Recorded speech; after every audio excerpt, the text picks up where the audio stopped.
છે, તમારી નોટિસો પણ ઓનલાઈન આવે છે, બધું જ ઓનલાઈન છે. એટલે પેપર વર્કમાં ઘણો મોટો ઘટાડો છે. અને હવે ડિટેલ રિયલ ટાઈમ છે, 4 મહિના પછી નહીં. હા, ડિટેલ્સ પણ બધી રિયલ ટાઈમ ભરવાની હોય છે, દર મહિને રિટર્ન ભરવાના હોય છે. 5 કરોડથી ઉપરના બિઝનેસ વાળાને ઇનવોઇસ પણ તમારે પોર્ટલ થ્રુ કરવાનું હોય છે. એટલે બહુ જ કોશિશ કરી છે આ 8-10 વર્ષમાં ગવર્મેન્ટે કે બધું પેપર વર્ક બને એટલું ઓછું કરી શકે અને ઓનલાઈન કામ કરી શકે.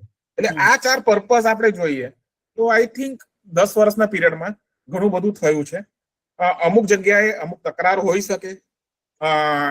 આ વસ્તુ જ્યારે તમે આટલો મોટો રિફોર્મ લાવતા હો ત્યારે ઘણા બધા લોકોને નુકસાન પણ થાય. ઘણા લોકોના જે કવર કલ્ચર હતું એ કવર કલ્ચર જ્યારે બંધ થાય ત્યારે ઘણાને ફાઇનાન્શિયલ ડિફિકલ્ટી પડવા માંડે.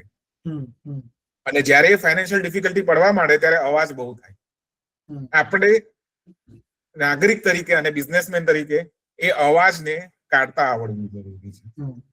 કરેક્ટ છે. એટલે I think that is important. એટલે ઓવરઓલ તમે જોશો તો I think it is a very good reform અને એના જે ઓબ્જેક્ટિવ્સ છે એ પૂરા સર્વ થયા છે. સુપર. અને આઈ થિંક એક બીજો મોટો એડવાન્ટેજ જે મને લાગે છે કે આજના દિવસે કોઈ પણ બિઝનેસને કે સમજો 4 સ્ટેટમાં કામ કરતો હોય તો 4 સ્ટેટના ટેક્સ લોઝની નોલેજ રાખવાની જરૂર નથી. એ અહીંયાનો જ અકાઉન્ટન્ટ બેસીને 4 સ્ટેટનું જીએસટી મેનેજ કરી શકે છે અને એક જ કન્સલ્ટન્ટ 4 જગ્યાનું મેનેજ કરી શકે છે. તો એ પણ ઘણું બધું કોસ્ટ એફિશિયન્સી એક બિઝનેસીસ માટે પણ લાવે છે. અને ચાર્ટર્ડ અકાઉન્ટન્ટ આપણને તો ફાયદો થયો જ છે એ વસ્તુનો. My next question is to Akash. So Akash, આ વર્ષે somewhere એવું મારું પર્સનલ અસેસમેન્ટ છે કે આપણે બધા થોડા બજેટમાં ડિસઅપોઇન્ટેડ રહ્યા કેમ કે કઈ સિગ્નિફિકન્ટ ચેન્જીસ ના આવ્યા. બટ સ્ટીલ તમારા નજરમાં કોઈ એવા સિગ્નિફિકન્ટ ચેન્જીસ જે આપણને નોલેજ હોવું જોઈએ એની બારામાં જે everyone should know, please share about that. Jai Shri Krishna everyone. Thank you Sunilbhai for beautiful, એકદમ સરસ રીતના સ્ટાર્ટ કર્યું તમે સેશન. સો ઇન્ડિવિજ્યુઅલ્સ માટે એઝ જીગરતે કીધું એવું ખાસ એડિશનલ કે કઈ બજેટમાં બેનિફિટ નથી આવ્યો. એ ઓલરેડી ઇન્ટરિમમાં એ લોકોએ આપી દીધો હતો જે સ્લેબ રેટ્સમાં આપ્યો છે. હવે એમાં ધેર આર 4-5 ઇમ્પોર્ટન્ટ થિંગ્સ જે આવ્યા છે વિચ ઇઝ વર્થ હાઇલાઇટિંગ. સો એમાં પહેલું છે જે આપણે ટીડીએસ હોય છે. ઓકે, સો પેલા મોટર એક્સિડન્ટનું જે ઇન્ટરેસ્ટ મળતું હતું એમાં એ લોકોએ લિમિટ નથી રહી એટલે ટીડીએસ કાપવું પડતું હતું. સો એસએસસીને હાથમાં ઓછા આવતા હતા. હવે એ લોકોએ ઇન્ટરેસ્ટ પર ટીડીએસ કાઢી દીધું છે. That is the first thing.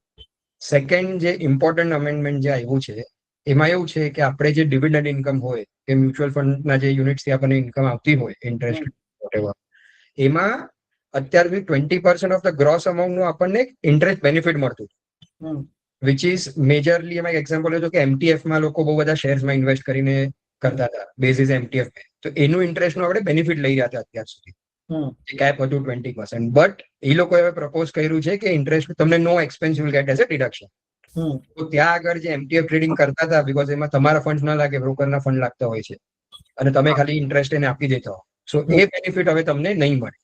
તો ત્યાં આગળ it is a down side કે તમે ટેક્સ બચાવવાની એક જગ્યા જતી રહી, તમારી આઉટફ્લો તમારો થવાનું છે પણ એના સામે તમે ટેક્સ નહીં બચાવી શકો.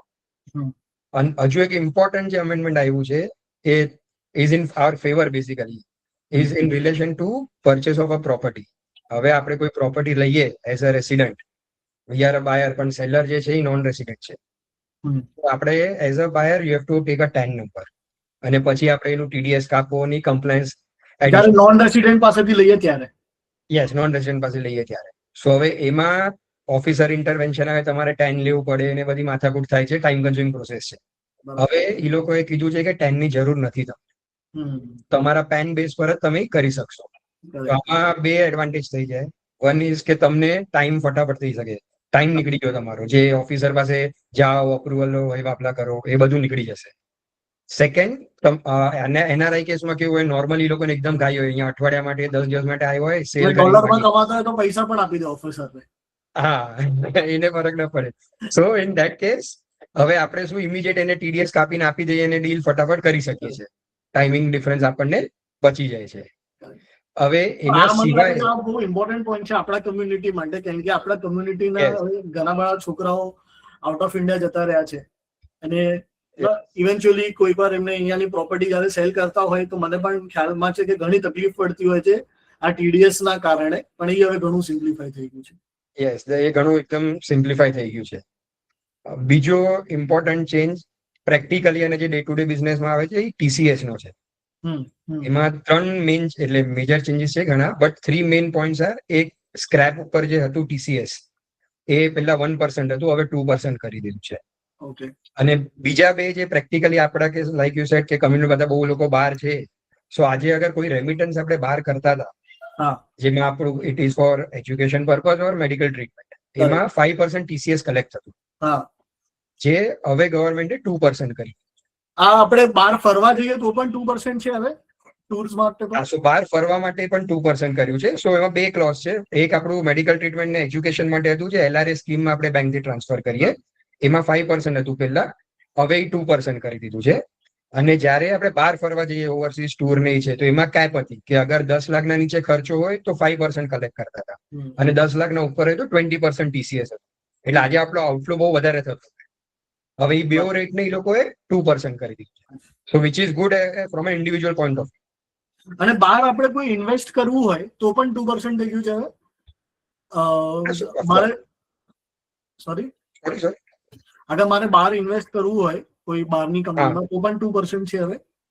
નહીં, સો બહારની કંપનીમાં ઇન્વેસ્ટમેન્ટમાં RBI અંદર આવે છે કે તારું ODI લિમિટ ફૂલફિલ થાય છે, તમારું સબસિડરી છે કે શું, જો એના there are many much more parameters ખાલી TCS કરતા. ઓકે. એમાં બેંક LRA સ્કીમમાં હશે, તમને ડેક્લેરેશન લેશે, એના બેસિસ પર લિમિટ છે, એમાં તમને TCS એટલું રિસ્ટ્રિક્ટ કરી દેશે. ઓકે. પણ એમાં બહુ બધા ફેક્ટર્સ કન્સિડર કરવા પડશે before making overseas investment. Got it.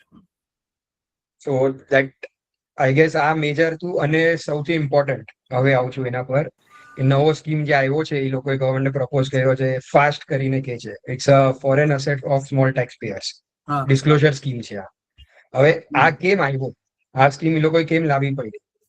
આજકાલ તમને ખબર હોય એક્સચેન્જ ઓફ ઇન્ફોર્મેશન બહુ થાય છે, ઓલ કન્ટ્રીઝ સાથે આપણું ટ્રીટી સાઇન છે, તમને exchange of information based on PAN આવે છે. તો ગવર્મેન્ટને એવા બહુ ડિસ્ક્રિપન્સીઝ નોટિફાઈ થાય છે જ્યાં આગળ તમારા ઓવરસીઝ અસેટ્સ છે, અકાઉન્ટ છે, તમે ઇન્કમ અર્ન કરો છો, પણ તમે લોકો એ ડિસ્ક્લોઝ નથી કરતા India. One of the main thing over there is ESOP. હવે આપણે જોબ કરીએ છીએ મલ્ટીનેશનલ કંપનીઝ ને બધે હોય છે જોબ પર, તો એ લોકો એની હોલ્ડિંગ કંપનીના શેર્સ આપે છે ESOP આપણને, which is out of India. તમે ઇન્ડિયાના રેસિડેન્ટ છો ને તમને ખબર નથી હોતી, એ તો ESOP કે એટલે આપણે ખુશ થઈ જઈએ, ચલો ESOP આવી ગયું મને. પણ એ ESOP ફોરેન કન્ટ્રીના હોય છે. So when you cell that ESOP, કે તમે એક્સરસાઇઝ કરી લો, તમને શેર્સ આવી ગયા, ડિવિડન્ડ અગર આવે, or you cell the ESOPs, ત્યારે ટેક્સેબિલિટી આવે છે. આપણે અહીંયા કેપિટલ ગેઇન ભરી દઈએ છીએ સમજો એના પર, પણ એના માટે જયારે એક્સરસાઇઝ કરી ફોરેન એસેટ શેડ્યુલમાં ડિસ્ક્લોઝ કરવું ઇમ્પોર્ટન્ટ છે ને mandatory, which many of us are not doing.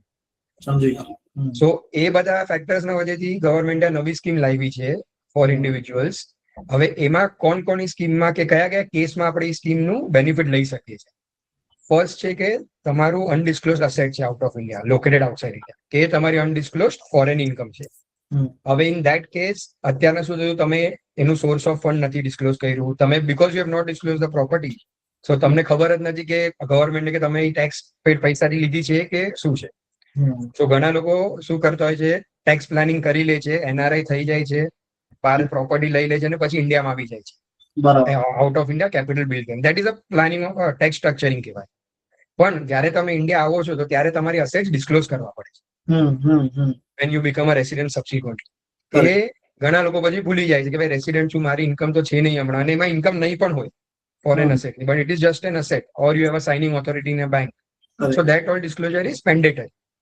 તો અગર આપણે ડિસ્ક્લોઝ નથી કર્યું ને એમાં સમજો કોઈ ટેક્સ નથી ભર્યો, તો that is wear government set કે તમે આજે ડિસ્ક્લોઝ કરી લો, 6 મંથની સ્કીમ આપી છે, યુ મેક અ ડિક્લેરેશન. એમાં તમને અગર તમારું કોઈ અનડિસ્ક્લોઝ અસેટ છે કે અનડિસ્ક્લોઝ ફોરેન ઇન્કમ છે, so you pay 30% of the fair market value of tax plus additional 30% on the undisclose foreign income. એનો અબાઉટ 100% પેનલ્ટી ભરવાની આવશે ઓન બોથ ધીસ ટેક્સીસ. આ કેમ કર્યું છે?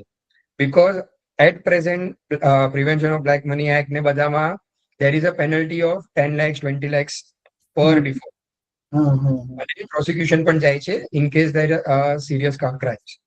તો ગવર્મેન્ટ કે તમને એ બધાથી મુક્તિ આપે છે ને તમને વોલન્ટરી ડિસ્ક્લોઝ કરવા આપે છે. You discuss right now and you get અવે વિથ ધીસ. કરેક્ટ. આમાં બીજો બેનિફિટ શું થાય સમજો, તમારું કોઈ એક્ઝિસ્ટિંગ અસેસમેન્ટ ચાલુ છે અને ડેક્લેરેશન કરી લીધું, you can give a declaration copy to the officer અને he will take serious actions against this. એને આ કન્સિડર કરવું પડશે અને તમને એનું રિલીફ આપી દેશે. Super. So that is the main purpose of this scheme. એમાં ડેક્લેરેશન 5 પ્રોસિજરલ વસ્તુ છે, પણ this was the crux wherein you can voluntarily disclose and you can get away with the non-compliances. Okay. So I guess these are the major provisions જે individuals ને કે આપણે practically જે relevant છે આપણા. Yeah. Thanks a lot. I think આ ઘણી બધી વસ્તુ સમરાઇઝ કરી દીધી તે. And this really helps. I think આચલભાઈ, I have a specific question. એક તો છે કે આમાં બજેટના ચેન્જીસમાં તમારે કંઈ એડ ઓન કરવું હોય અને બિઝનેસીસ માટે કોઈ સ્પેસિફિક ચેન્જીસ આવ્યા હોય તો જણાવો. અને આ હવે નવું કંઈ એક્ટ આવવાનું છે એના રિલેટેડ શું છે કે નેક્સ્ટ યર થી આખું 1961 થી આપણે આઈ ગેસ 2026 2025 પ્લીઝ ગાઈડન્સ કે એમાં શું ચેન્જ છે. ઓકે, બધાને પહેલા તો જય શ્રી કૃષ્ણ. આઈ એડ ટુ આકાશભાઈને હું થોડુંક એડ કરીશ કે એક જે એનઆરઆઈ નો એમને પોઈન્ટ કીધું કે પ્રોપર્ટી આપણે જયારે બાય કરીએ છીએ, ગવર્મેન્ટનો ટાર્ગેટ અહીંયા કમ્પ્લાયન્સ ઓછો કરવાનો છે. કારણ કે જયારે નોન રેસિડેન્ટ ઇન્ડિયન્સ હમણાં તમે જોશો ઘણા લોકો પ્રોપર્ટીઝ ઇન્વેસ્ટ કરે છે, કારણ કે એ લોકોના હોમ કન્ટ્રીમાં એ લોકોને કઈ બહુ બેનિફિટ નથી મળતા, રેટ ઓફ ઇન્ટરેસ્ટ બી નથી હોતો, તો એ લોકો શું કરે ત્યાં લોન લે અને અહીંયા પ્રોપર્ટી ઇન્વેસ્ટ કરે છે. And they are part of this India growth thing, because they don't want to lose. એ લોકોને પાછળ નથી રહેવું, કારણ કે દે ઓલ્સો બિલીવ કે ઇન્ડિયામાં ગ્રોથ સારું છે. સો એ ગવર્મેન્ટ બી સમજે છે કે ફંડ્સ ને અટ્રેક્ટ કેવી રીતે કરવાના. જયારે કોઈ એનઆરઆઈ અહીંયા વેચે છે, જેમ આકાશભાઈ બી કીધું કે કમ્પ્લાયન્સ ઓછો કર્યો છે એ લોકોએ, એમાં એક ખાલી ક્લેરિફિકેશન મને આપવું છે જે ઘણા એનઆરઆઈઝ માં કન્ફ્યુઝન હતો કે રેટ શું મને 1% લાગશે. નહીં, રેટ ચેન્જ નથી કર્યો, એ લોકોએ ખાલી પ્રોસેસ ચેન્જ કર્યો છે કે 10 નંબર નહીં લેવું. અને સો એક ક્લેરિફિકેશન હતું. અને જેમ આકાશભાઈ બી કીધું, રિલેટિવ મેક્સિમમ રેટ કે 20% શું છે એનઆરઆઈ માટે? એપ્લિકેબલ 12.5% લોંગ ટર્મ હોય તો 12.5 થઈ ગયો, 12.5% પ્લસ સરચાર્જ પ્લસ સેસ, સો 15% ના આસપાસ એક રેટ આવે છે, which is a good rate. એમાં બી અમુક બેનિફિટ્સ છે કે લોઅર ડિડક્શન માટે જઈ શકો છો. બટ એટલીસ્ટ બાયર જે હતો ને, એક નોન રેસિડેન્ટ પાસેથી લેવા માટે હિચકિચાતો કે આ બધું કમ્પ્લાયન્સ કરવું પડશે. અને even NRIs were spending a lot on professionals કે ભાઈ આ શું પ્રોસેસ છે, બહુ કન્ફ્યુઝન હતો. ઘણી વાર આપણી બાજુની ફ્લેટ હોય, કોઈ એનઆરઆઈ ઓળખીતો હોય, પણ આપણે કહીએ તો બહુ પેપર વર્ક કરવું પડશે. અને ઘણી વાર લોકોને અવેરનેસ નથી હોતું, એ 1% ડિડક્ટ કરીને પ્રોપર્ટી લઈ લે છે અને પછી એને કન્સિક્વન્સીસ થાય છે. સેકન્ડલી જેમ એમને ઇસોપ નું કીધું કે જે ટેક્સ ઇન્ફોર્મેશન એક્સચેન્જ ઘણું થાય છે હમણાં, સો ગવર્મેન્ટ નો ફોકસ બહુ ક્લિયર છે. વિવાદ સે વિશ્વાસ જે સ્કીમ હતી ગવર્મેન્ટની, એકચ્યુઅલી એના ઉપર ફોલો કરી રહ્યા છે કે we want to trust you, અમે તમારા પર વિશ્વાસ રાખવા માંગીએ છીએ અગર તમે ડિસ્ક્લોઝર આપો છો. તો હોલ આઈડિયા એ લોકોનો આ જે ડિસ્ક્લોઝરની જે સ્કીમ આવી છે એમાં એ લોકોને એમ છે કે તમને એક ઓપોર્ચ્યુનિટી આપે છે. અમને ખબર છે it is due to not, એ લોકોને ખબર નથી કે આ ડિસ્ક્લોઝર આપવું જોઈએ.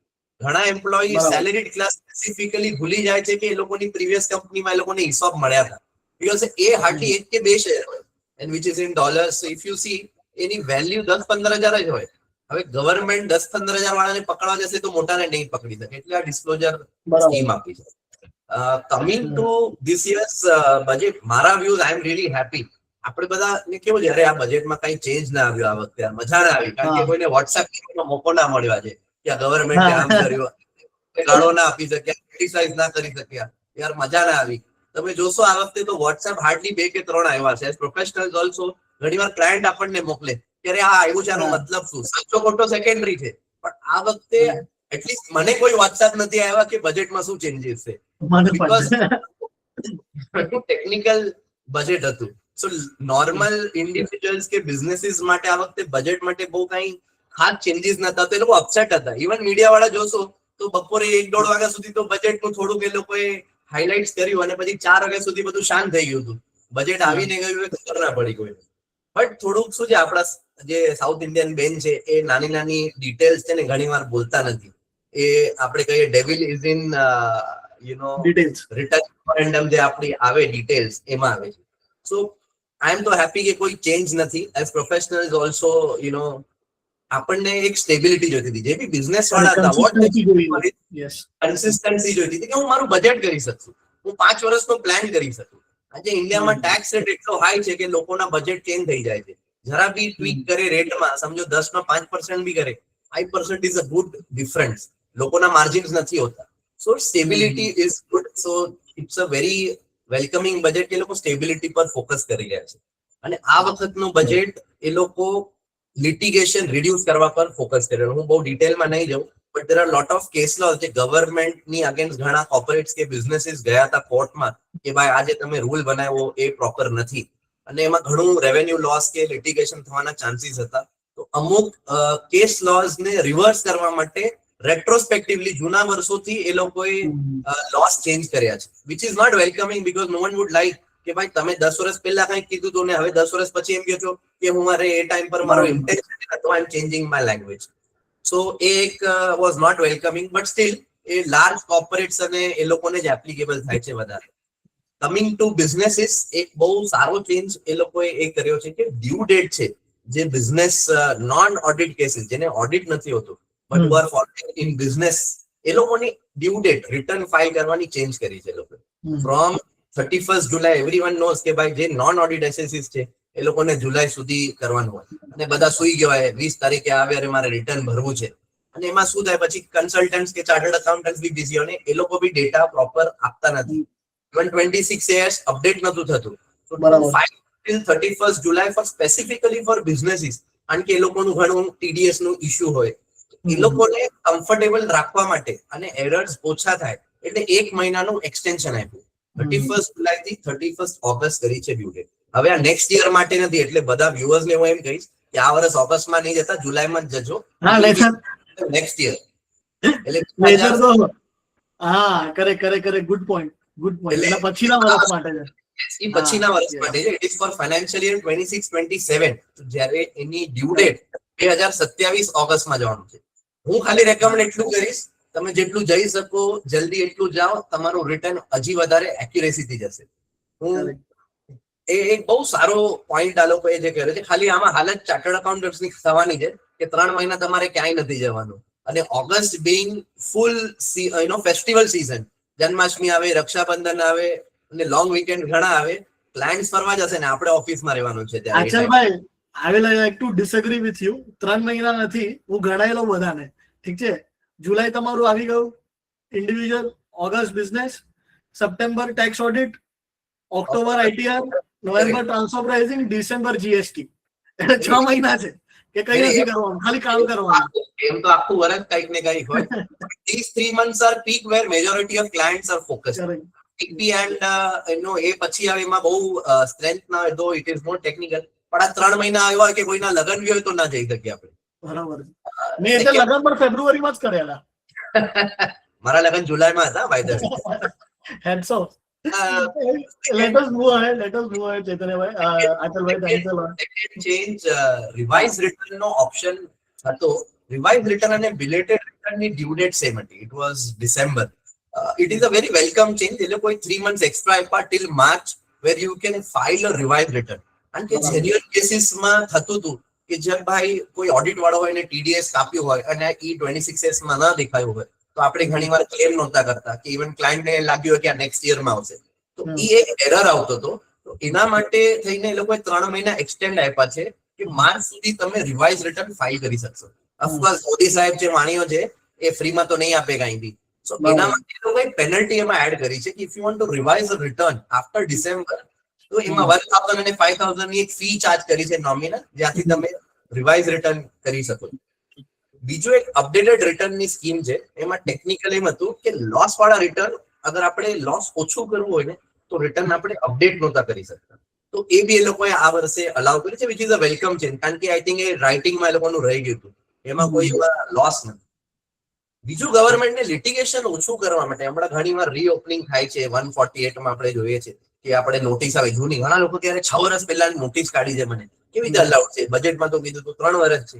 પણ એ બી લિટિગેશન ગવર્મેન્ટને ઓછું કરવા માટે એ લોકો એમ કીધું છે કે નોટિસ આવ્યા પછી બી તમે અપડેટેડ રિટર્ન ફાઇલ કરી શકશો, અને તમે જે ફાઇલ કરશો એના ઉપર એસેસમેન્ટ થશે and not on your original return. બીજું એક બહુ સારું કર્યું છે પ્રોફેશનલ્સ માટે બી અને ક્લાયન્ટ્સ માટે બી. એક લાસ્ટ પોઈન્ટ જે બધાને એપ્લિકેબલ હશે. ઘણી વાર આપણે કહીએ અરે ઓડિટની ડ્યુ ડેટ લાસ્ટ છે 30 સપ્ટેમ્બર, પણ લોકોને એ નથી ખબર હોતી કે અગર હું 30 સપ્ટેમ્બર પછી ઓડિટ કરીશ તો શું થશે. તો પર્સન્ટેજ ઓફ ટર્નઓવર ની ફી આપવી પડે છે અને પેનલ્ટી ને પ્રોસિક્યુશન પ્રોસિડિંગ્સ બી થઈ શકે છે, વિચ વોઝ વેરી હાર્શ. કારણ કે જેન્યુઅન રીઝન્સ થઈ શકે, સીએ ની તબિયત ખરાબ થઈ ગઈ, ક્લાયન્ટ ની તબિયત ખરાબ થઈ ગઈ, બહુ જેન્યુઅન રીઝન્સ. અને એમાં પછી આપણે અપીલ કરતા કે ભાઈ આ પેનલ્ટી કેમ ના લાગવી જોઈએ, અને લોટ ઓફ કેસીસ હતા કે ભાઈ અચ્છા સીએ કેપેસિટીમાં નતો કે ઓડિટ કરી શકે તો એને કંડોન કરવું જોઈએ, પણ એને 3-4 વર્ષ લાગી જતા. હવે ગવર્મેન્ટે બહુ ક્લિયર કરી નાખ્યું, whatever is the reason, તમે એક ફી આપો. સમજો તમે સપ્ટેમ્બર સુધી નથી કરી શકતા અને વિધિન 1 મંથ કરો છો, એક પેનલ્ટી લગાડશે 75,000 રૂપીસની અને તમે ઓડિટ કરાવો. If it is beyond 1 month, 1.5 lakh રૂપિયા પેનલ્ટી આપો અને you can get your books audited. So limitation ઓછું કરવા પર ફોકસ હતું આ બજેટમાં, જ્યાંથી સ્ટેબિલિટી આવે અને લોકો એના બિઝનેસ ઉપર ફોકસ કરી શકે. નાઇસ. તો આપણને બધાને એવું લાગતું હતું કે બજેટમાં કઈ નથી, પણ આકાશભાઈ અને આચલભાઈને સામે લાગે છે કે ઘણું બધું છે બજેટમાં changes. And go to Chaitanyabhai. Chaitanya sir, MSMEs માટે કઈ કી મેજર છે તમને લાગે છે કે જે આપણે હાઇલાઇટ કરવા જોઈએ? Okay. At the outset, I would like to thank organizers of the KCBF, the first meeting of its kind. Second, also all my panelists who are there. Now, આજે આપણી જે બજેટની જે વાત કરવી છે એમાં સૌથી પહેલા આ બધા 3 સ્પીકર્સોને મેં સાંભળ્યા. સૌથી પહેલા તો I would like to draw the attention કે ગઈકાલે તમે કોઈએ બી જો સાંભળી હોય, આપણા પ્રાઇમ મિનિસ્ટર નરેન્દ્ર મોદીની સ્પીચ હતી ET ગ્લોબલ સમિટમાં, અને એમણે બિગિનિંગની અંદર જ ક્લિયર હાઇલાઇટ આપ્યું હતું કે what is the change with the Modi government after 2014. પહેલા શું છે કે આજે મારા 3 સ્પીકર્સો જે આજે છે પેનલિસ્ટ, એ લોકોને હું સાંભળતો હતો કે વી હેવ અ માઇન્ડસેટ, અને આપણે શું છે કે ઘણા બધા ચેન્જીસ એટલા બધા લાવતી હતી ગવર્મેન્ટ કે I don't know if you people remember, 100-150 changes હોય ઇન્કમ ટેક્સની અંદર, તમારા ડાયરેક્ટ ઇનડાયરેક્ટ ટેક્સીસની અંદર એટલા હોય, પછી જે બાકી ઇમ્પોર્ટ પોલિસી, એક્સપોર્ટ પોલિસી, એક્સાઇઝની અંદર, એમાં એવી રીતના એટલા બધા છે. Budget was full of only that. હવે જે મોદીએ કીધું ગઈકાલે, now they are focusing purely on policies which will make life simpler. અને એટલા માટે જ આજે બધા હમણાં બોલ્યા કે કોઈ વોટ્સઅપ મેસેજીસ નથી, આ નથી, તે નથી. ઇટ્સ બીકોઝ કે the focus is only on the direct things which are important અને વિચ ઇઝ પોલિસી મેટર. અને એટલા માટે નાની મેટરો જોડે ટિંકરિંગ નથી કરતા કે આ સેક્શનમાં આટલું ચેન્જ કર્યું, આ સેક્શનમાં આટલું ચેન્જ કર્યું, અને દર વર્ષે એ બદલાયા કરતું હતું. That is the fundamental change which has happened. Now, Jigar, coming to your question regarding the MSME. MSME, I would just like to give a little background to the audience, આપણા જે મેમ્બર્સો છે એ લોકોને, અને પ્લસ જે audience છે એ લોકોને. MSME is the biggest movement by this government to increase the quality of life, bringing people up in their economic life. જે તમે લોકો જાણતા હશો કે 25 કરોડ માણસો પોવર્ટી લાઇનની ઉપર આવ્યા છેલ્લા 11 વર્ષમાં. 2014 પછી 25 કરોડ માણસો ઉપર આવ્યા. અને MSMEમાં બી જે માઇક્રોસ જે છે, આજે ટોટલ લગભગ 11 કરોડ MSMEs છે, એમાં જે માઇક્રોસ જે છે એ 99% છે. અને ડેફિનેશન બી ચેન્જ થઈ. પહેલા જે ડેફિનેશનની અંદર 250 કરોડ સુધી હતા MSME, આજે હવે 500 કરોડની ડેફિનેશન થઈ ગઈ છે. અને માઇક્રોસ જે પહેલા 1 થી 5 કરોડ હતા એ હવે 1 થી 10 કરોડ કરેલા છે. હવે તમે એનું જે આખું જે ફોકસ જે છે, આમને તમને બેકગ્રાઉન્ડ આપ્યું. I will come very quickly to the changes which are there. 3-4 major changes I will say. One is કે they have specifically created a fund, growth fund of 10,000 crores of rupees for SMEs. આ બહુ જ સમજણપૂર્વકનો કદમ છે, કારણ કે માઇક્રોસ જે છે, who is occupying 99% of the 11 crore population of the MSMEs, એમાંથી નેક્સ્ટ સ્ટેજ ઉપર જો ઇકોનોમી જે સ્પીડે ગવર્મેન્ટ ગ્રોથ કરવા માંગે છે એ કરવું હોય તો SME લેવલ પર જે અત્યારે 1% બી ઓછા છે એ લોકોને મદદ કરવા માટે આ ફંડ ઊભું કરવામાં આવ્યું છે. અને આ fund is going to be extremely useful particularly those SMEs which are identified for growth, એ લોકોને કરશે. એવી જ રીતે એ લોકોએ 2000 કરોડનું ટોપઅપ ફંડ બનાવેલું છે, સેલ્ફ રિલીફ ઇન્ડિયા ફંડ, કે જેની અંદર જે લોકોને જરૂર છે અને those who can grow એવા લોકોને આપશે. મોસ્ટ ઇમ્પોર્ટન્ટ, જે MSME ની અંદર જે મોટો પ્રોબ્લેમ છે એ કલેક્શનનો છે. કલેક્શન નથી આવતા ટાઈમસર, એટલે ગવર્મેન્ટે એક સિસ્ટમ ઊભી કરી છે, ટ્રેડ રિસીવેબલ્સ ડિસ્કાઉન્ટિંગ સિસ્ટમ. એની અંદર ગવર્મેન્ટ તમને જે કંઈ પણ તમારા બિલ્સ હોય એ ડિસ્કાઉન્ટિંગ કરવાની ફેસિલિટી આપે છે, અને એને લીધે તમારી લિક્વિડિટી બહુ સારી રીતે સુધરી શકે. બીજું, દરેક ડિસ્ટ્રિક્ટની અંદર, આઈ ડોન્ટ નો તમારામાં કોઈએ એક લીગસી સિસ્ટમ એ લોકોએ ઊભી કરી છે. ઉત્તર પ્રદેશની અંદર જેવી રીતે આપણે મોદી છે ઓલ ઇન્ડિયા લેવલ પર, એવી રીતે યોગીજી છે ત્યાં આગળ ઉત્તર પ્રદેશમાં, અને એને ઘણા બધા લોકોને સપોર્ટ કરે છે. એમણે શું કર્યું છે કે એમણે ડિસ્ટ્રિક્ટ વાઇઝ પ્રોડક્ટ આઈડેન્ટિફાય કર્યા છે. ત્યાંના 50-60 જે ડિસ્ટ્રિક્ટ છે એ બધા ડિસ્ટ્રિક્ટના એક પ્રોડક્ટને આઈડેન્ટિફાય કરીને એને નેશનલ લેવલ પર એને ઇમ્પોર્ટન્સ આપી છે, અને એનું ઇમ્પોર્ટ એક્સપોર્ટ એટલું બધું વધી ગયું છે ત્યાર પછી કે it is just unbelievable growth in those areas. એટલે રિવાઇવલ સ્કીમ. અને for all the chartered accountants, I am sure they would have noticed the biggest change which has taken place from the TA profession point of view as well as from the MSME point of view. Professional support via corporate mitra. એની અંદર શું કર્યું છે, એ લોકોએ જે 3 major institute છે, chartered accountants, cost accountants અને company secretaries, એ લોકોને એમણે સજેસ્ટ કર્યું છે કે યુ ક્રિએટ આ સ્પેશિયલ ફેસિલિટી, યુ ક્રિએટ આ સ્પેશિયલ મેબી કોર્સ, કે જેનાથી you can basically train all MSMEs in the compliance, accounting and legal processes. Correct. And to my mind, this is a very, very big move, and it will have tremendous impact. One of the areas which I am focusing on, basically to support the SMEs, is the accounting part. કે જેની બહુ જરૂર છે એ લોકોને. Time permitting, and depending on Jigar, we will work out something and I'll discuss something in detail. Working capital, from time to time, they keep on giving the push. કે ભાઈ એ લોકોને working capital મળે. હવે working કેપિટલમાં બી basic issue is with the MSMEs, કારણ કે એ લોકોને આઈડિયા નથી. I had heard one of the deputy governor of the Reserve Bank of India, અને એમણે ચોખ્ખું કીધું હતું કે issue is banks have surplus liquidity, but these people do not win over the trust and confidence of the bankers.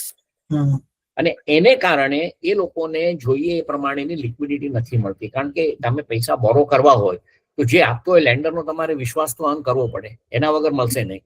એટલે these are the basic thing, અને government is very clear કે MSME ના ગ્રોથ માટે, અને particularly માઇક્રોસ going to small and medium scale, એને માટે ગવર્મેન્ટનો continued policy support રહેશે. Thanks અ લોટ. સો ચૈતન્ય sir પણ આપણા સાથે છે, આપણા લાઈવ મેમ્બર્સ ગ્રુપમાં પણ છે. આઈ ગેસ બધા છે જે પણ પેનલ પર છે. તો anyone who needs any help, guidance, feel free to reach out to him on this one. મને લાગે છે કે આપણા કમ્યુનિટીમાં ઘણા બધા બિઝનેસીસ, MSME બિઝનેસીસ છે, અને આપણે ઘણું we can take, I would say in a way, advantage of someone like Chaitanya sir in our business and take his guidance. So thank you sir. Now to all the panelists, મેં તમને લોકોને ઘણા બધા questions મોકલેલા, પણ આપણો ઘણો બધો સમય જતો રહ્યો છે. તો હવે નેક્સ્ટ જે રાઉન્ડ ઓફ ક્વેશ્ચન છે, મને લાગે છે રેપિડ ફાયર સ્ટાઇલ કરવા પડશે આપણને. So I will quickly ask the questions, right? અને આપણે આને રેપિડ ફાયર રીતના એક શોર્ટમાં આપણે જેટલું કવર કરી શકીએ એનું કવર કરવાની કોશિશ કરશું. Sunil sir, next question is for you. તમે શું લાગે છે કે કોમન સ્મોલ બિઝનેસમેનના દિમાગમાં કયા કોમન જીએસટી મિથ અને મિસઅન્ડરસ્ટેન્ડિંગ છે? કારણ કે ઘણી, જે રીતે તમે બહુ સરસ એક્સપ્લેન કર્યું, પણ જયારે આપણે બિઝનેસીસ સાથે વાત કરીએ ને ત્યારે હજી પણ એ લોકોને ઘણી બધી મિસઅન્ડરસ્ટેન્ડિંગ છે. તો શું કોમન વસ્તુ છે જે હજી પણ મિસઅન્ડરસ્ટેન્ડિંગ ક્રિએટ કરે છે? આઈ થિંક મારે બે વસ્તુ કેવી હોય તો પહેલી વસ્તુ એ હશે કે બિઝનેસીસ ઘણા બધા બિઝનેસીસ એમ સમજે છે કે જીએસટી ફક્ત એક ટેક્સ રિફોર્મ છે અને બિઝનેસ એની રીતે ચાલ્યા કરશે. ખાલી આપણે જે પહેલા પેપર વર્ક કરતા હતા એ બધું હવે ઓનલાઈન કરવાનું છે અને એ કામ એક સીએ નું છે. એટલે પોતાનો બિઝનેસ ચલતા હે નોર્મલ જે મેથડ છે એ પ્રમાણે ચાલ્યા કરતો હોય છે ઘણી જગ્યાએ. હવે આના ચેલેન્જીસ ઘણા બધા આવે છે કારણ કે જીએસટી ફક્ત એક પેપર વર્ક માંથી ઓનલાઈન થવાની મેથડ નથી, એમાં પોલિસી વાઇઝ ઘણું બધું ચેન્જીસ છે.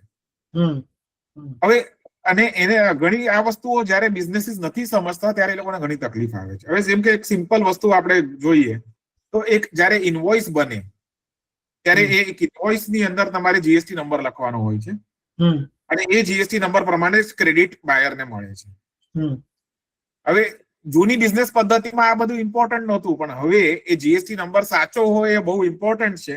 કારણ કે જો જીએસટી નંબર સાચો નહીં હોય તો બાયરને ક્રેડિટ નહીં મળે, બાયર તમને તમારું પેમેન્ટ નહીં આપે અને તમારું આખું બિઝનેસ નું સાયકલ ફર્યા કરશે. આ વસ્તુની જે બેઝિક ડિસિપ્લિન ઇનવોઇસ બનાવતી વખતે એક ઘણા બિઝનેસીસમાં કેવું હોય કે મહિનો પતે 2 મહિના પતે પછી નામું લખવા બેસે, ત્યારે ગોતવા બેસે કે ક્યાં મારા બિલ્સ પડ્યા છે, પછી ક્યાંક કોકને કહે કે તમે એન્ટ્રી કરો. આઈ થિંક એ જે ચલતા હે ટાઈપ ઓફ એટીટ્યુડ છે એ લોકો સૌથી વધારે સફરર છે નવા જીએસટી રેજીમમાં. એટલે આ એક એડેપ્ટેબિલિટી મારા ખ્યાલથી બહુ ઇમ્પોર્ટન્ટ છે કે તમારી પાસે એક તો એક એક્યુરેસી હોવી જોઈએ જે તમે કરો એ. નાનકડી ભૂલો પણ જીએસટી ને હું ઘણીવાર ફોરમ્સમાં કહું છું, it is an unforgiving law. It does not forgive your mistakes. જો તમારી ભૂલ થઈ ગઈ તો અમુક ચાન્સ તમને આપશે રેક્ટિફાય કરવાનો, એ પણ એક ટાઈમલાઈન છે. અને એ બીજો પોઈન્ટ છે કે આપણે ઘણીવાર ઊંઘ્યા કરીએ એઝ બિઝનેસીસ તો એ તકલીફનું કામ છે. દરેક વસ્તુનું એક ટાઈમલાઈન છે, એ ટાઈમલાઈનમાં ના કામ પતે તો પછી તમારી ડિફિકલ્ટી ઘણી લાંબી થઈ જાય છે. એટલે આ વસ્તુ જે પહેલા શું હતું કે નાની નાની ભૂલો બધી કવર કલ્ચરમાં કવર અપ થઈ જતી હતી. હવે જયારે આ કવર કલ્ચર નીકળી ગયું છે ત્યારે પણ બિઝનેસીસ એમ સમજે કે સબ ચલતા હે અને કવર કલ્ચરમાં મારું કામ થઈ જશે, તો સોરી એ નથી થઈ રહ્યું. હવે જો ભૂલો કરશો તો એક બેક કલ્ચર છે. બરાબર છે. અને એ બાકી તમારી જો ભૂલો નહીં હોય તો તમે સીધા સીધા નીકળી જશો, તમને કોઈ તકલીફ નથી. એટલે એ ડિસિપ્લિન, એક્યુરસી, ટાઈમલીનેસ, આ 3 વસ્તુઓ ઉપર ફોકસ કરવું બિઝનેસીસને બહુ જરૂરી છે.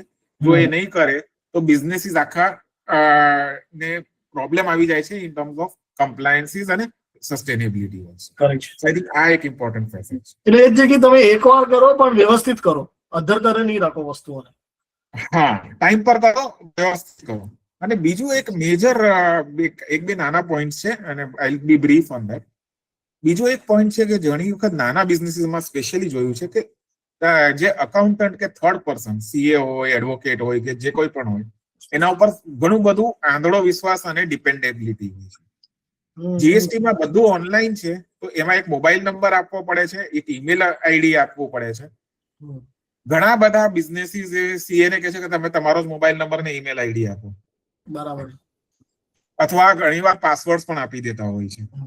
આ એક બહુ કોમ્પ્લિકેટેડ વસ્તુ છે. બધા જ આપણે કોઈના પર ડાઉટ નથી કરતા. ભલે હું પણ એક સીએ છું, મારી ફર્મ રિટર્ન ભર્યા કોઈમાં પણ અમે અમારો મોબાઈલ નંબર કે ઈમેલ આઈડી નથી આપ્યો.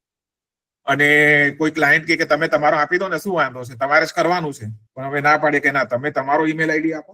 કારણ કે ક્યારેક સીએ પાસે 500,000 ફાઇલો હોય, એનાથી કદાચ કોઈક નજર ચૂક થઈ જાય જોવાની કે મેં એસએમએસ આવ્યો છે કે ઈમેલ આવ્યો છે. પણ બિઝનેસીસ પાસે 1 કે 2 જ એસએમએસ આવવાના હશે. એટલે એ એક પ્રેક્ટિસ દરેક બિઝનેસે રાખવી જોઈએ કે પોતાનો જ મોબાઈલ ઈમેલ આઈડી રાખે. સીએ ને વાપરો પણ not for this purpose. Thank you. આચલભાઈ, I have a specific question. Sorry, હું મ્યુટ પર જતો રહ્યો. હા, એમએસએમઈ માં ડિસઅલાવન્સ નું આવેલું કે ભાઈ એમએસએમઈ ને તમે ટાઈમ પર પે નહીં કરો તો તમારું ડિસઅલાવ થઈ જશે. એનો થોડું તમે if you can put some light on that one કે શું છે exactly, what is MSME for this clause? Correct. Quickly, MSME નો રૂલ ગવર્મેન્ટ શું કહે છે કે બધાને પેમેન્ટ ઇશ્યુઝ બહુ હોય છે કે ભાઈ પેમેન્ટ નથી આવતા, કેપિટલ નો ઇશ્યુ આવે છે, how do I run my business. એ લોકો પાસે બજેટ જે હોય છે 50 lakhs to 1 crore ના આસપાસ એ લોકો ધંધામાં ઇન્વેસ્ટ કરે છે. અને આજે નાનું ઇન્ફ્લેશન બી એટલું વધી ગયું છે કે આજે એક ટ્રાન્ઝેક્શનમાં 10-12 લાખ રૂપિયા તમારા જતા રહે છે. અને જે સામે પેમેન્ટ કરવા વાળી પાર્ટી છે, ટેક્સટાઇલ સેક્ટર્સમાં જ જોશો, સો આઈ હેવ સી 9 મહિના સુધી પેમેન્ટ નથી આવતું. અને જ્યારે બિઝનેસ વાળો પૈસા માંગવા જાય તો કે એક કામ કરો, તમારો માલ લઈ જાઓ. 9 મહિના સુધી એના પૈસા બ્લોક રહ્યા અને એને માલ પાછો આવી ગયો. તો government to support all this people, એ લોકોએ શું કર્યું કે જે માઇક્રો એન્ટરપ્રાઇઝીસ છે, સ્મોલ અને માઇક્રો, એ લોકોને જે સર્વિસ વાળા છે અને મેન્યુફેક્ચરર વાળા છે, એ લોકોને એમ કીધું કે તમને જેને બી માલ સપ્લાય કરશો 45 ડેઝમાં તમને પેમેન્ટ મળશે. So if I am a buyer from a manufacturer or I'm taking some service, મારું પેમેન્ટ મારે 45 ડેઝ ની અંદર કરવાનું છે. Is an agreement. હવે એમાં કોન્સેપ્ટ એ લોકો અગ્રીમેન્ટ નો વાપરે છે, તો હું એમાં વધારે નહીં પડું. But if there is no agreement, it is 15 days. Bill શું કર્યું અને એમાં એને એક્સેપ્ટ કર્યું, એ બી એક કોન્ટ્રાક્ટ જ છે. જેવી રીતે આપણે GSTR 1 માં મેં અપલોડ કર્યું અને એને એની ક્રેડિટ લીધી, that is also a contract એક ટાઈપનો કે ભાઈ આઈ હેવ એક્સેપ્ટેડ. તો 15 there is no contract 15 days, but if there is a contract 45 days. તો 45 days ની અંદર પેમેન્ટ આપવું બહુ જરૂરી છે. આમાં એક બહુ ઇમ્પોર્ટન્ટ પોઈન્ટ છે, if I am not registered under MSME, it does not mean કે મારે જેના પાસેથી હું માલ લઉં છું એને મારે 45 ડેઝ ની અંદર નથી આપવાનો કે ભાઈ હું રજિસ્ટર નથી, it does not apply. એવું નથી. if the supplier is registered, it is applicable to. બરાબર પોઈન્ટ છે. અને ઘણીવાર આપણે કહીએ કે હવે એનું ડિડક્શન નથી મળતું, તો ટેક્સમાં એનો ઘણો લોસ થાય છે. સો યુ વિલ સી કે ઘણા લોકો હવે 45 ડેઝ ની અંદર પેમેન્ટ આપવા લાગે છે કે ઇવન એ લોકોનો જે બી ટ્રાન્ઝેક્શન છે એ પૂરું કરવા જાય છે. સો ધ આઈડિયા ઇઝ કે આ કેપિટલ મેનેજમેન્ટમાં પ્રોબ્લેમ ના. તો આ પણ છે ને, આ આપણા કમ્યુનિટી માટે બહુ ઇમ્પોર્ટન્ટ પોઈન્ટ છે. એટલે હું બહુ હાઈલી મોસ્ટલી બધાએ કર્યું જ હશે, પણ ના કર્યું હોય ને તો તમારે MSME રજીસ્ટ્રેશન લેવું જ જોઈએ. તમે ફ્રીમાં, એ ફ્રી છે પ્રોસેસ. ઉદ્યમ આધારની સાઇટ છે, તમે ત્યાં જઈને તમારી કંપનીને, તમારું અગર પ્રોપ્રાઇટર બિઝનેસ હોય તો પણ એઝ MSME રજીસ્ટર કરો. એનાથી શું થશે કે જેને તમે માલ વેચો છો એને તમને ટાઈમ પર પેમેન્ટ આપવું પડશે. એટલીસ્ટ લો એક એવો છે, તો એ બહુ હાઈલી રેકમેન્ડ કરું છું. નેક્સ્ટ આઈ લુક ટુ આકાશ. આકાશ, એક કોમન ક્વેશ્ચન છે લાસ્ટ વન્સ અગેન થોડા વર્ષથી કે ભાઈ તમારે, આકાશ ઇઝ ધેર? હા આકાશ. તો આપણે ઓલ્ડ રેજીમ અને ન્યૂ રેજીમ બે વસ્તુ આવી ગઈ છે, એસ્પેશિયલી ફોર સેલરીડ પીપલ માટે બહુ ઇમ્પોર્ટન્ટ થઈ ગયું છે. તો કોને ઓલ્ડ રેજીમમાં જવું જોઈએ અને કોને ન્યૂ રેજીમમાં જવું જોઈએ? તો હવે હાલો આકાશ સો હવે કેવું થઈ ગયું છે કે ન્યૂ રેજીમ મોસ્ટ ઓફ કેસમાં બેનિફિશિયલ થઈ ગયું છે, બીકોઝ એ લોકોએ જે સ્લેબ રેટ નું આપણને બેનિફિટ આપ્યો છે. સો ગવર્મેન્ટ ક્લેમ કરે છે કે 12 લાખ સુધી તમને ટેક્સ નથી ભરવાનો. That is what government is claiming. So how does that 12 lakh come and why new regime is beneficial? There is a rebate given. તમે આપી દો 12 લાખ વાળી પણ. Sorry? કહું છું 12 લાખ વાળી પણ ક્લેરિટી આપી દો. હા. સો એમાં ગવર્મેન્ટે રિબેટ આપ્યું છે. સો ઇટ ઇઝ નોટ કે કહેવા માટે કે 12 લાખ સુધી ટેક્સ નથી. It is a rebate given by the government wherein tax calculation થશે માઇનસ ટેક્સ રિબેટ થઈને નેટ પેએબલ 0 આવશે. સો આપણે લોકો કે 12 લાખ સુધી ટેક્સ નથી, નોર્મલ પાર્લાન્સમાં આપણે વાત કરીએ, ચલો એ બરાબર છે, પણ તમને એટલે 12 લાખ ઉપર 1 રૂપિયા પણ હશે તો પૂરા પર ટેક્સ લાગશે તમને એઝ પર સ્લેબ. એટલે ધેટ ઇઝ ઇમ્પોર્ટન્ટ. સો જે ટેક્સ પ્લાનિંગ કરતા હોઈએ કે તમે સેલરી પીપલ હોય એને સ્ટેન્ડર્ડ ડિડક્શન મળે છે 75,000. સો એડવાન્ટેજ, હવે અગેન ટુ યોર ક્વેશ્ચન કે ઓલ્ડ લેવો કે ન્યૂ લેવો અને કેમ. સો ઓલ્ડમાં તમને ક્યારે બેનિફિટ થઈ શકે, એમાં બે જ સિનેરિયોમાં થઈ શકે છે. That you have two compare. એક છે કે તમારા પાસે હાઉસિંગ લોન છે સેલ્ફ ઓક્યુપાઇડ પ્રોપર્ટીનું, તો એમાં તમને એનું ઇન્ટરેસ્ટનું બેનિફિટ લેવું છે. સેકન્ડ, તમારે 80C માં ફૂલ બેનિફિટ મળે છે 2 લાખનું, 80D 50,000 છે, એ બધા બેનિફિટ્સ તમને ફૂલ આવે છે અને તમને HRA હોય છે સેલેરી. તો અગર આ બધા ડિડક્શન્સ કે જે ઓલ્ડ રેજીમના બેનિફિટ્સ છે જે ન્યૂમાં નથી મળતા એ કમ્બાઇન્ડ હશે, that is the only case wherein તમને ઓલ્ડ બેનિફિશિયલ થઈ શકે છે. ઇટ ઇઝ નોટ કે થશે જ. મોસ્ટ ઓફ કેસમાં ન્યૂ થશે, but this all criteria fulfil, old can be beneficial. પેલું આપણે બહુ ચાર્ટર્ડ એકાઉન્ટન્ટ લોકો પૂછતા હતા મારું LIC માં કેટલા આપવાના, મેડિકલમાં કેટલા આપવાના, એ બધા સવાલ જતા રહ્યા.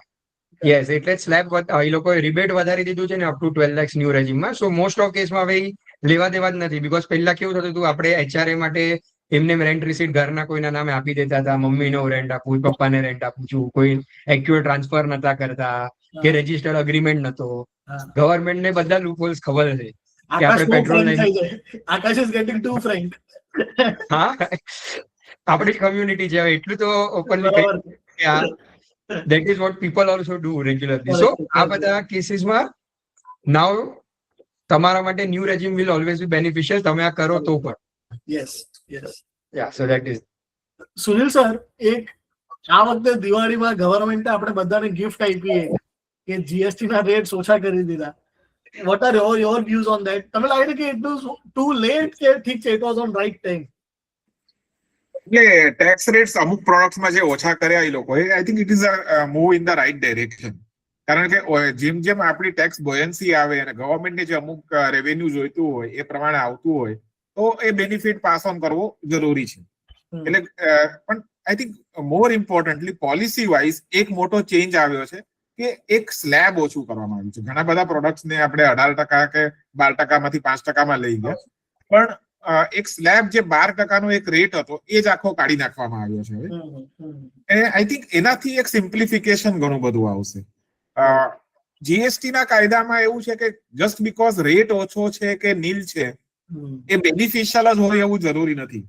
કારણ કે ઘણી વખત બિઝનેસીસ પાસે ઇનપુટ ક્રેડિટ્સ હોય છે અને જો તમારું ઇનપુટ ક્રેડિટ 18% પ્રમાણે હોય અને તમારો આઉટપુટ નો રેટ 18 ની બદલે 5 થઈ ગયો હોય તો એક પ્રોબ્લેમ આવે છે જે ફાર્માસ્યુટિકલમાં ને અમુક સેક્ટરમાં બહુ કોમન છે, જેને કહેવાય ઇન્વર્ટેડ ડ્યુટી સ્ટ્રક્ચર. અને એક અલગ પ્રકારનો ટેકનિકલ પ્રોબ્લેમ આવી જાય છે. એટલે બે રીતના છે. થોડુંક હાઈપ વધારે છે with due respect about the reduction of 5%, પણ ઇટ્સ એમાં કઈ ખોટું નથી મૂવમાં. જે વસ્તુ પર 5% ઘણી બધી આઈટમો પર કર્યા છે તો it is going to be beneficial in that sense. Chaitanya sir, I have a question for you. બોલો. મારા ઘણા બધા વાત કરતો હું બિઝનેસીસ સાથે, એ લોકોને એક ક્વેશ્ચન है कि मैंने जो ना प्रॉफिट पे तो पीएनएल में तो प्रॉफिट दिखता है लेकिन बैंक में पैसा नहीं दिखता है. तो बिजनेस में पीएनएल में प्रॉफिट દેખાય પણ કેશ ફ્લો માં હંમેશા પ્રોબ્લેમ હોય છે. તમે એક કોઈ એવી ટીપ આપો જેનાથી કેશ ફ્લો સુધરી શકે લોકોનું. સી જીગર, આ જે છે ને, this is the core area on which I am working right now. I want to create a big system to educate. In fact, I have written to the Cost and Management Account Institute also. Basic issue શું છે કે તમને જ્યાં સુધી 360 degree view ન હોય બિઝનેસનો, ગાડી તમે ચલાવતા હો, ગાડી ઇઝ અ કમ્પ્લીટ એસેમ્બલી. બરાબર. ખાલી તમારે ક્લચના 2 સ્ક્રૂ બી ખસી ગયા હોય ને તો ગાડી નહીં ચાલે. એટલે આ જે કેશ ફ્લો નો જે issue what you are saying, referring to, is not just cash flow. એ જાદુની છડી નથી કે કઈ લોકોને કેશ ફ્લો મળી જાય એનાથી. Their entire bookkeeping is at fault. Correct. The owner's understanding of the entire business monitoring is wrong. They don't understand the subject.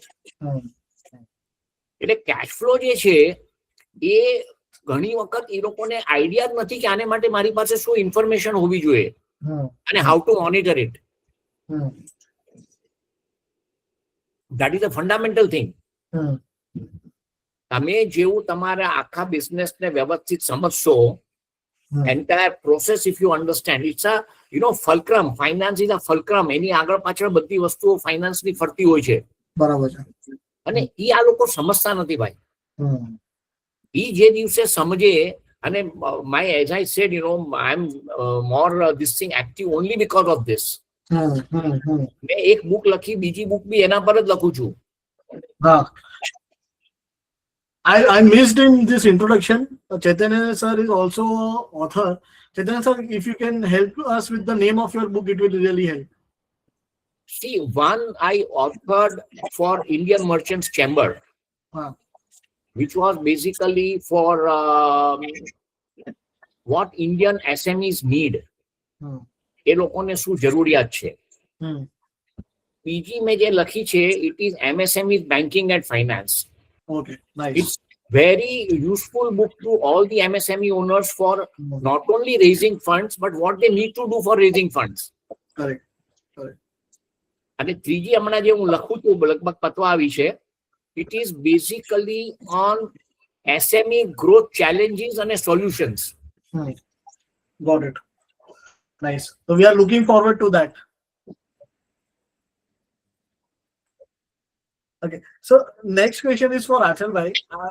Before that, Ketul bhai, can you just make Yogesh bhai co-host? એ ઘણા વખતથી raise hand કરીને રાખ્યો હશે, એમનો હાથ દુખી ગયો હશે. Sure. Achal bhai, specific question. Notice is a nightmare. આપણે કોઈને નોટિસ નથી જોઈતી, ઠીક છે? હવે પહેલાથી આપણે શું સ્ટેપ્સ લઈ શકીએ કે આપણને નોટિસ આવે જ નહીં? તો થોડા ટિપ્સ ઓન ધેટ વન. આ બહુ ફની છે. AIS અને TIS કરીને એક પ્રાણી આપણા લાઈફમાં આવે, ત્યારે ક્લાયન્ટની ઓનેસ્ટી ખબર પડવા લાગી કે ક્લાયન્ટ કેટલો ઓનેસ્ટ છે. કરેક્ટ છે. 5 વર્ષ પહેલા આપણે એમ કહેતા હતા ક્લાયન્ટે 2 બેંક એકાઉન્ટ છે આપણે કરી લે, અને પછી જયારે AIS ને TIS નો પ્રાણી આવ્યો આપણે ખોલતા હોય ને, અરે આના તો 7 बैंक अकाउंट है. कि सर हो ही नहीं सकता है, मेरे पास 2 ही आप झूठ बोल रहे हो. मैं कॉन्फिडेंटली अकाउंट नंबर સાથે કહેતો તો એકદમ આ બહુ આ કઈ પ્રાણી અલગ એક્સપર્ટ આવી ગયા લાગે છે. બટ સો ઇમ્પોર્ટન્ટ એ છે કે આ AIS TIS અને 26AS આ 3 વસ્તુને આપણે રિકન્સાઇલ કરવું બહુ જરૂરી છે. That is the first step કે જ્યાં લોકો ઓનેસ્ટ નથી એ લોકોના કન્સલ્ટન્ટ સાથે છે. એટલે ફર્સ્ટ સ્ટેપ ત્યાં જ આવે છે કે જ્યાં લોકોને સ્ક્રુટિની આવે છે. બીજું આ વસ્તુ છે ને કેપિટલ ગેઇન માં થાય કે મેં તો કોઈ ટ્રાન્ઝેક્શન કર્યા જ નથી, ડીમેટ એકાઉન્ટ ही नहीं है. હા, ડીમેટ મેં કોઈ ટ્રાન્ઝેક્શન કર્યા જ નથી, એમાં દેખાય 25 लाख નો સેલ શેર થયું છે, આ ક્યાંથી આવે એમ.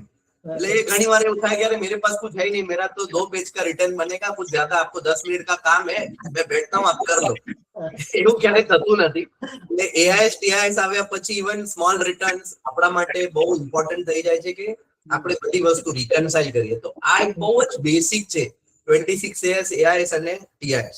આ આપણે રિકન્સાઇલ કરીએ અને એને આપણે ફોલો કરશું તો મારા હિસાબે પ્રોબ્લેમ નહીં આવે. હવે આના ઉપર બી ઘણા ટ્રાન્ઝેક્શન્સ છે ગવર્મેન્ટ પાસે હોય છે, પણ એ આપણને એક્સપોઝ નથી કરતા કે we are aware of it.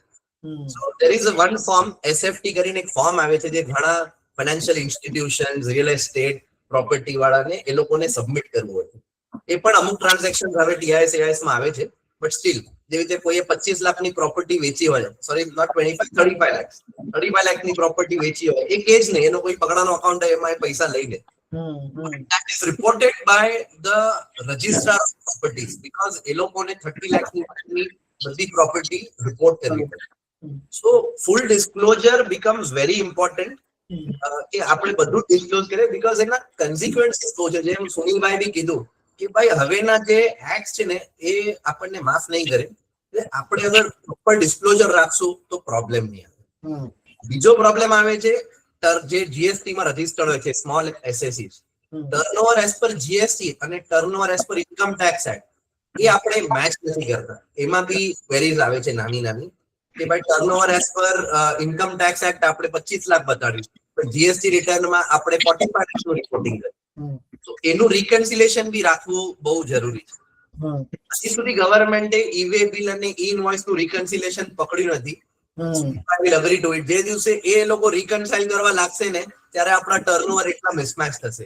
Important કે આપણે ઈ-વે બિલ અને ઈ-ઇનવોઇસ જે જનરેટ કરી રહ્યા છે is in sync with GST returns and the sales that is reported. Correct. હજી એક બહુ ઇમ્પોર્ટન્ટ વાત છે. હવે શું છે, આપણે ઇન્ડિયન્સ આપણને ફ્રીમાં લાઉન્જમાં જવા મળે એટલે આપણે ક્રેડિટ કાર્ડ લઈએ. We are very found of free things. તો આપણે જયારે એરપોર્ટ પર જઈએ તો આપણે લાઉન્જ એક્સેસ લેવા માટે આપણે ક્રેડિટ કાર્ડ લઈએ. અને આપણે એમ ગુજરાતી વાણે 45 ડેઝ પછી પેમેન્ટ કરવાનું છે ને હું બધું પેમેન્ટ ક્રેડિટ કાર્ડ થી કરું. એની ઇન્કમ હોય 6 લાખ અને એન્યુઅલ ક્રેડિટ કાર્ડ પેમેન્ટ એના 35 લાખ છે. બરાબર. તો એ ક્યાંથી થયું? સો એ બી બહુ ઇમ્પોર્ટન્ટ છે જોવાનું. હવે એ એટલે થતું હોય કે એના બિઝનેસ ના ખર્ચા બી ક્રેડિટ કાર્ડ થી કરતો હોય. કરેક્ટ છે. સો એની કદાચ પ્રાઇવેટ લિમિટેડ કંપની હશે કે પાર્ટનરશિપ ફર્મ હશે, એના સ્પેન્ડિંગ બી એ એના ક્રેડિટ કાર્ડ થી કરે. એનો મો છે એનો રિવોર્ડ પોઈન્ટ કે મને કેશબેક હોય. તો એ પોઈન્ટ થી બી ઘણી વાર સ્ક્રુટિની આવવાના ચાન્સીસ હોય છે. તો હું રેકમેન્ડ કરીશ કે બિઝનેસ એક્સપેન્ડિચર બિઝનેસ અકાઉન્ટ થી કરો and not through credit card. Just to get that small window of 45 days. ઘણીવાર ઇલેક્ટ્રિસિટી બિલ આપણે ક્રેડિટ કાર્ડ થી ભરે ઓફિસનું કે રેન્ટેડ પ્રિમાઇસીસનું, અને એ બિલ બહુ હાઈ હોય છે, સ્પેશિયલી મેન્યુફેક્ચરિંગ યુનિટ્સ માટે. ઘણા લોકો 45 days ની ક્રેડિટ લેવા માટે ક્રેડિટ કાર્ડ થી પે કરે છે. તો એ લોકોની ઇન્કમ સામે spendings from credit card are not matching. તો એક વન ઓફ ધ સોર્સ બની શકે છે. બીજું, ઘણીવાર આપણે ઓડિટ રિપોર્ટમાં ટેક્સ ઓડિટર કંઈક રિપોર્ટ કરે છે, પણ રિટર્ન એ લોકો જાતે ભરતા હોય. ઘણા આપણા સ્માર્ટ હોય છે, તો રિટર્ન એ લોકો જાતે ભરે છે, તો that is not in sync with what is reported in tax audit report. એ મેચ થવું બહુ જરૂરી છે, કારણ કે એ બી એક રીઝન બને છે આપણું સ્ક્રુટિની આવવાનું. અધરવાઇઝ ગવર્મેન્ટ બહુ સારી છે, દે ટ્રસ્ટ યુ. અગર તમે કંઈક રિપોર્ટ કરી રહ્યા છો, તમે જોશો સ્ક્રુટિની લેવલ્સ બહુ ઓછા થઈ ગયા છે, એના પેરામીટર્સ બી બહુ હાઈ થઈ ગયા છે. અને ગવર્મેન્ટ એવરી યર ડિસ્ક્લોઝ કરે છે કે what are the parameters of calling for scrutiny. તો અગર આપણે જોશું ને, સો જેટલા બી ઓનેસ્ટ લોકો છે, જે કમ્પ્લાયન્ટ લોકો છે, હવે તમે જોશો ઘણા લોકોને સ્ક્રુટિની નથી આવતી. લાસ્ટ 5 yearsમાં જે સ્ક્રુટિની આવે છે એ મોસ્ટલી આ મિસમેચના લીધે આવે છે. જેમ બી કીધું કે હવે ઓર્ગેનાઇઝ થશો તો તમે ગ્રોથ પર ફોકસ કરી શકશો, અનઓર્ગેનાઇઝ રહેશો તો તમે આગળ નહીં વધી શકો. ફ્રોમ 2017 તમે જોશો જીએસટી માં જે ઓર્ગેનાઇઝ રહ્યા એ લોકોનો ગ્રોથ 10x થઈ ગયો છે, અને જે ઓર્ગેનાઇઝ છે, ટ્રેડર્સ છે, સિંગલ પર્સન માણસ છે, એ લોકોનો ગ્રોથ નથી વધી રહ્યો. એ લોકો કહે છે કે દુનિયામાં મંદી છે, પણ એકચ્યુઅલી આઈ ડિફર કે ભાઈ તમે થોડા ઓર્ગેનાઇઝ થઈ જાઓ, તમારો ગ્રોથ બી થશે. Correct. So now what I will do is, આપણે ફોરમને ઓપન કરશું for questions. Before we do that, એક ડિસ્ક્લેમર, સ્ટેટ્યુટરી ડિસ્ક્લેમર, કે તમને અહીંયાથી જે પણ સજેશન મળે, ઓપિનિયન મળે, તમે should not consider it as a professional opinion. કે તમે કઈ સમજો આચલભાઈએ કઈ કીધું કે સુનિલ સરે કઈ કીધું ને એના બેસિસ પર તમે કઈ ફાઇલિંગ કરી દીધું, પછી તમે કહો તો મેરે કો આચલભાઈને કેસીબીએફ કે બજેટ મીટ में બોલા થા, તેવું ના ચાલે, રાઈટ? તો તમે કોઈ પણ બિઝનેસ ડિસિઝન લો તો તમે તમારા પોતાના સીએ ને પ્રોફેશનલી એન્ગેજ કરીને લેજો. તમે અહીંયા આપણે જે પણ ડિસ્કસિંગ કરીએ છીએ નોલેજ માટે છે. You cannot construe it as a professional opinion. જીગરભાઈ એડ કરીશ એમાં. એનું રીઝન એ છે કે એવું નથી કે અમે કાંઈ કોઈ બી પ્રોફેશનલ ફોરમમાં રોંગ એડવાઇસ આપે છે. ધ પોઈન્ટ ઇઝ કે ઘણીવાર તમારા ફેક્ટ્સ પૂરા અમને ખબર ન હોય, એના લીધે આન્સર ચેન્જ થાય. કારણ કે even a small change in a fact which તમે કદાચ ભૂલી ગયા હો શેર કરવાનો, અને એના લીધે બી આન્સર ચેન્જ થાય. બીજું કોઈ રીઝન નથી હોતો. If the facts are very clear, answer will never change from professional to professional. Yes, correct. So I think Yogeshbhai, I think તમારો કોઈ ક્વેશ્ચન હતો, you can unmute yourself and ask your question. And you can ask, yes. Yes thank you જીગરભાઈ. અચલભાઈ, તમે બહુ સારી વાત કરી. તમે જે વાત કરી ને અચલભાઈ, કે પેમેન્ટ ડાયરેક્ટલી ઘણી વાર તમે ક્રેડિટ કાર્ડ સાથે લિંક કરી નાખેલા હોય કે ઓટોમેટિકલી પેમેન્ટ થઈ રાખે, અને પછી જ્યારે અમે કેશ ડિપોઝિટ કરીએ સેવિંગ એકાઉન્ટમાં, તો મારા સીએ પણ મને અટકાવેલો હતો કે આવું બધું નહીં કરવાનું, એટલે પછી મેં બંધ કરી નાખ્યું. મારો ક્વેશ્ચન, બે ક્વેશ્ચન છે. પહેલો એ છે કે સેવિંગ એકાઉન્ટમાં ટોટલી કેટલી ડિપોઝિટ કરી શકીએ કેશ ડ્યુરિંગ ધ યર, અને કેટલી વિથડ્રો કરી શકીએ? બીજો ક્વેશ્ચન એ છે કે એક મેડિકલ પ્રોફેશનમાં ખાસ કરીને સેક્શન 44 ADA નો ઉપયોગ કરવામાં આવતો હોય છે. એના જ્યારે પ્રિઝમ્પટિવ ટેક્સેશન કરીને એ લોકો ડિક્લેર કરી નાખે કે આટલી મારી ઇન્કમમાંથી હું ટેક્સ ભરીશ એમ કરીને. તો મારો ક્વેશ્ચન છે કે એ વસ્તુ અમારા જેવા જે કોચિંગ ક્લાસમાં અમને મોટે ભાગે કેશમાં ફી આવતી હોય છે, તો એનો અમે ઉપયોગ કરી શકીએ? અને મ્યુઝિકલ ફિલ્ડમાં પણ આ રીતે ટેક્સી કેશનું મોટા ભાગે ટ્રાન્ઝેક્શન થતા હોય છે, તો આ પ્રિઝર્વટિવ ટેક્સેશન 44 ADA નો ઉપયોગ કરી શકાય કે નહીં? Thank you. Nice question Yogeshbhai. Cash જેટલા જોઈએ ડિપોઝિટ કરો, એના પર ટેક્સ ભરી તો કોઈ વાંધો નથી. It is that simple. Problem શું છે કે બેંક્સને રિપોર્ટિંગ કરવું પડે છે જ્યારે બી તમે કેશ ડિપોઝિટ કરો છો. If it is your legitimate income, જેવી રીતે ડોક્ટર્સોને આવે છે, આપણે ઓપીડીમાં જઈએ છીએ કેશ, તો દે ડિપોઝિટ કેશ અને they are paying tax on that. So if it is a legitimate source અને તમે એક્સપ્લેન કરી શકો છો કે એ કેશ ડિપોઝિટ કેમ કર્યું છે, so there is no problem. Up to, so એમ લિમિટ છે, એવી કોઈ લિમિટ નથી, બટ 2 lakhs એ લોકો કે છે, કારણ કે રિપોર્ટિંગ નથી કરવું પડતું. સો બેંક્સને છે ને રિપોર્ટિંગ કરવું પડે છે, how much cash deposited has happened in a particular account through a certain bank. તમે એમ કહેશો કે હું મારા પાસે 10 બેંક છે, બધામાં 50,000 ભરું, તો એના રિપરકશન શું? રિપરકશન ઇઝ કે તમારે ટેક્સમાં ડિસ્ક્લોઝર આપવું બહુ જરૂરી છે. ડિપોઝિટ કરવું is not a problem. Problem is the correct disclosure. And coming to your 44 ADA નો જે clause છે, it is applicable to professionals. Both doctors and musicians are included. એમાં સ્કીમ એવી છે, ગવર્મેન્ટ એમ કે છે કે તમે to 50 lakhs અગર કમાઓ છો, ફોર એક્ઝામ્પલ સે 25 lakhs, તમે 25 lakhs ઓફર કરો 44 ADA માં, તો તમારી ઇન્કમ 12.5 lakhs ગણાશે. એમાં તમને બુક્સ ઓફ અકાઉન્ટ્સ મેન્ટેન કરવાની જરૂર નથી અને 12.5 lakhs ઉપર જે બી ટેક્સ લાયબિલિટી આવશે you will have to pay. I think 44 ADA maximum professionals earning less than 50 lakhs એ લોકો આ સ્કીમમાં જાય છે કારણ કે it is very beneficial from tax perspective. So as doctors also and doctors and musicians you can go for that. It will be tax beneficial. Coaching class વાળા લઈ શકે આ ઉપયોગ? Sorry? કોચિંગ ક્લાસમાં આ 44A નો યોગેશભાઈ, એનો બેનિફિટ લઈ શકીએ? યોગેશભાઈ, I would request કે આપણે follow up questions ના કરીએ. You can anytime reach to આચલભાઈ for a detailed discussion. પણ આપણે જેટલા લોકોના ક્વેશ્ચન લઈ શકીએ એનું ટ્રાય કરશું. સો કેતુલભાઈ, આગળ રિક્વેસ્ટ કે તમે જે પણ લોકો રેઝ હેન્ડ કરે છે એને તમે co-host બનાવતા જાઓ. અને વન્સ એમના ક્વેશ્ચન પૂરા થઈ જાય, એમ ક્વેશ્ચન આન્સર થઈ જાય, એના પછી તમે એમને પાછા એઝ અ કોન્ટ્રીબ્યુટર કરી લો. તો please manage that at your end. અને બધા પાર્ટિસિપન્ટ્સ ને તમને અગર કોઈ પણ ક્વેશ્ચન હોય તો તમે રેઝ હેન્ડ કરી શકો છો. અહીંયા પાછું કહી દઉં છું, તમારા ગૂગલ મીટ પર કોંગ્રેસની નિશાની દેખાશે તમને, એ તમે ત્યાં ક્લિક કરો એટલે અમે તમારા ક્વેશ્ચન્સ લઈએ. Now I have next question is Ashish Shah. હા, Ashish Shah, you can unmute and you can speak. First of all, many congratulations to the entire team of KCBF and heartiest congratulations to all the panelists, all the 4 panelists. મારે કોઈ question નથી, પણ ખાલી એક 30 second લઈ લઉં છું. જેમ સુનિલભાઈએ કીધું હતું, ઘણું સરસ વસ્તુ કીધું હતું સી ફોર્મ માટેની. તો આઈ એમ ધ બેસ્ટ. 35 વર્ષથી હું માર્કેટિંગમાં હતો. તો કુલિંગ ટાવર જે અમે લોકો વેચતા હતા, તો કુલિંગ ટાવર વેચવામાં મને જેટલી તકલીફ નહોતી પડતી એટલી સી ફોર્મ કલેક્ટ કરવા માટે, મને પેમેન્ટ કલેક્ટ કરવા માટે પણ તકલીફ નહોતી પડતી. મારે લિટરલી દાદાગીરી કરીને મારે લોકોની પાસેથી સી ફોર્મ કરાવવા માટે લિટરલી ભાઈગીરી કરવી પડતી હતી. તો whatever you say is you are absolutely right. અને hats of to all this. તમારા બધાના જે સજેશન્સ તમે ગવર્મેન્ટને મોકલાવો છો, અને આપ બધા જ બહુ મહાનુભાવો બહુ જ ઊંચા હોદ્દા પર બેઠેલા છો. પણ હું એટલું કહી શકીશ કે હું બીજેપીમાં પણ મહામંત્રી છું. આપ તો બધા સુનિલભાઈ તો ડાયરેક્ટ ત્યાં આગળ છે, પણ કોઈ પણ તમારે આપ સર્વરને કોઈ પણ સારા સજેશન્સ હોય કે કોઈને પણ કઈ પણ તકલીફ આવતી હોય, I am very very close to Piyush ગોયલજી. આપણે લોકોને એમને ખખડાવશું. અને હું તો હકથી તમે કહું છું કે તમારા બધાના પ્રોબ્લેમ મારી પાસે ભગવાને પહેલા પ્રાર્થના કરું ઠાકોરજીને કે કોઈને તમને પ્રોબ્લેમ આવવા ના દે. પણ પ્રોબ્લેમ આવે તો તમે આ બધા જરૂરથી મને યાદ કરજો. અને ડાયરેક્ટ તમારા બધાના પ્રોબ્લેમ, ચાહે અશ્વિની વૈષ્ણવ હોય, ચાહે આજની તારીખમાં જયશંકર સાહેબ હોય, કે આજની તારીખમાં પિયુષ ગોયલ સાહેબ હોય, I am always there.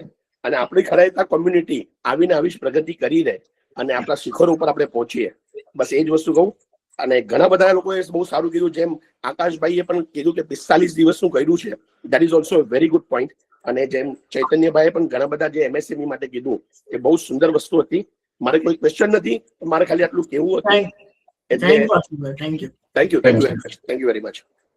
Yeah Chaitanya sir, you want to say? Yeah, I just a small comment on what Akash said, I think. એમાં 3 જ વસ્તુ I'll briefly recap. One is કે આને માટે systems and processes are very important, Akash, for small businesses to understand, so that mismatch and all those things don't arise, personal and other expenses don't take place. Second thing is, every businessman for long-term relations, that also I'll say, must maintain business and personal accounts separate. It's very useful to him. And third thing is, this is very useful when you are planning properly in your succession planning. I was a mentor for 2 families where they had continued fight for 4 years, only because they were not able to, the predecessor never built a proper capital. So tamaru personal and business finance separate rakhu joye. This I'll just mention, that's all. Okay, the next question from Mr. Manish Bhai. તમે unmute કરીને question પૂછી શકો છો. Manishbhai, can you hear? આપણે ભાવેશભાઈ નું લઈ લઈએ. ભાવેશભાઈ પણ રેઝ હેન્ડ કર્યો છે.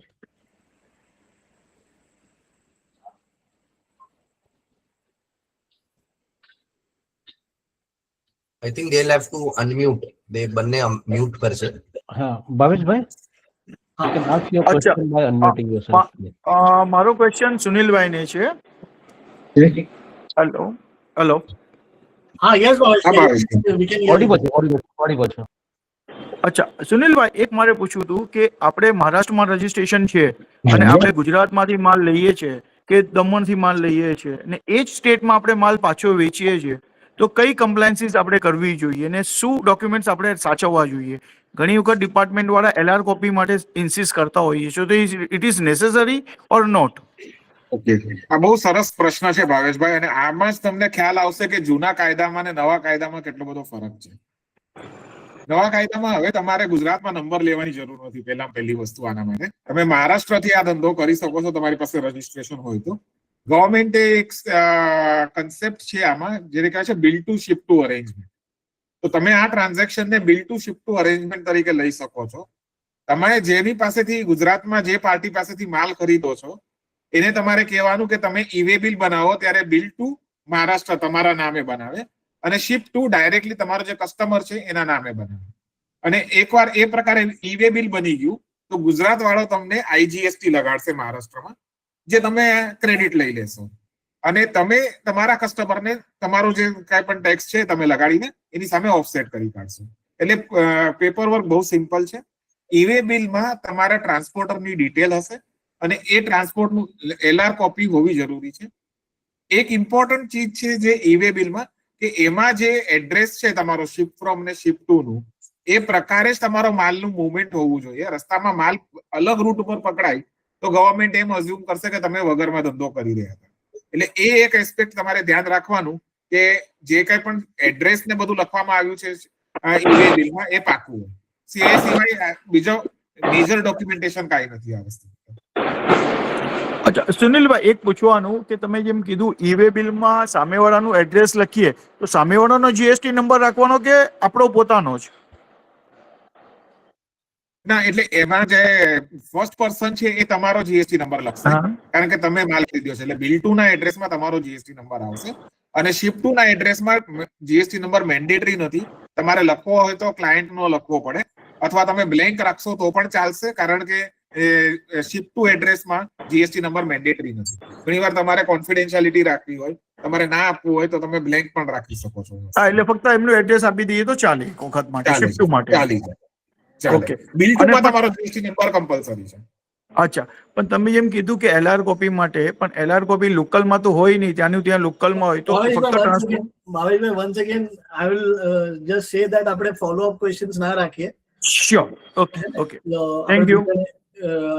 મોકો આપીએ. મનીષભાઈ, are you able to unmute yourself?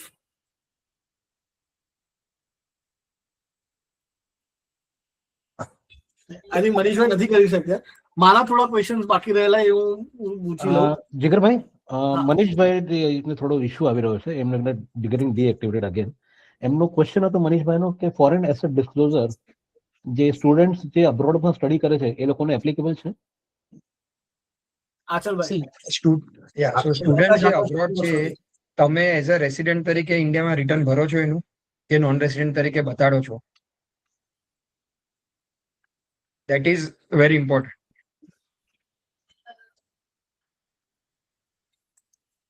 Basically non resident ને એપ્લિકેબલ નથી ફોરેન એસેટ ડિસ્ક્લોઝ કરવું, આકાશભાઈ નું કહી રહ્યા છે. એટલે રેસિડેન્ટ હોય જ્યારે સ્ટુડન્ટ પાછો આવે છે, રેસિડેન્ટ રિટર્ન ફાઇલ કરે છે એ અત્યારે.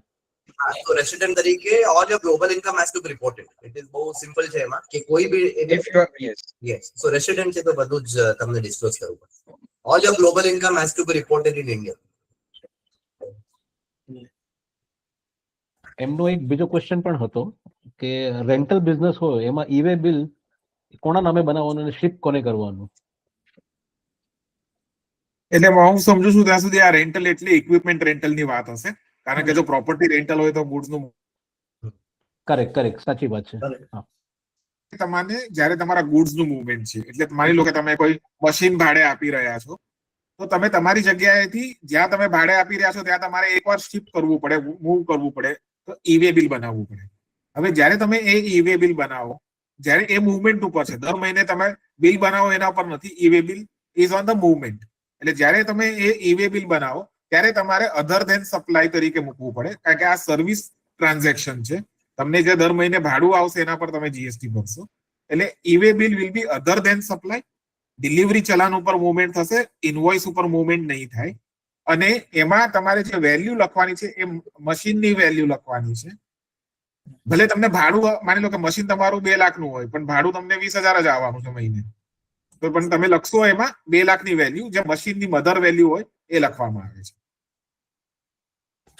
So I think that answers Manishbhai's question. I think I'd like to thank everyone. Sunil sir, thanks a lot for your time. Akash, Achalbhai, Chaitanyabhai, I think આ બહુ જ એક ઇફેક્ટિવ રહ્યું આપણું discussion. આપણે બધા ક્વેશ્ચન્સ પણ આન્સર કરી શક્યા.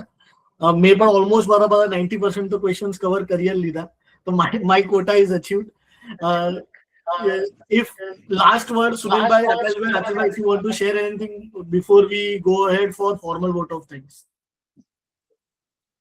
So I think Jigar, it was a very nice session. મને પણ બહુ મજા આવી. આ જે મેં તમને કીધું, અમે મેમરી લેનમાં મને લઈ ગયા 10 વર્ષ જૂની, કે પહેલા શું હતું હવે શું હતું. ઘણી વખત આપણે ડે ટુ ડે માં બેસી જઈએ તો આપણે જૂનું ઘણીવાર આપણે મિસ આઉટ કરી દેતા હોય છે. અને આઈ થિંક આવા પ્રોગ્રામ્સ વધારે થતા રહે તો આઈ થિંક કમ્યુનિટી માટે બેટર રહે. I think it is very good that. અને ખાલી આ ટેક્સ ની બીજા પણ ઘણી બધી એરિયાઝ છે જેમાં આપણા મેમ્બર્સ ને ઘણી બધી પ્રતિભા હોઈ શકે છે. અને એ જે નોલેજ હોય કોઈ પણ ફિલ્ડનું એ આપણે આવી રીતના ઓનલાઈન સેશન્સમાં, ઓનલાઈન ઘણું કન્વિનિયન્ટ હોય છે આજકાલ પ્લેટફોર્મ. એટલે આઈ થિંક આપણે કોઈ ઝીઝક રાખ્યા વગર we should try doing more and more programmes online. Thank you, sir. Thank you. Chaitanya sir. I must appreciate the efforts by the organizers and all the panel members' contribution. It's a great beginning, and I think the community needs this. So many communities are gathering, and trying to address and help people grow in their own business profession. અને આ છે ને community members ઓને સાથે લાવવામાં બી મદદ કરશે. Correct.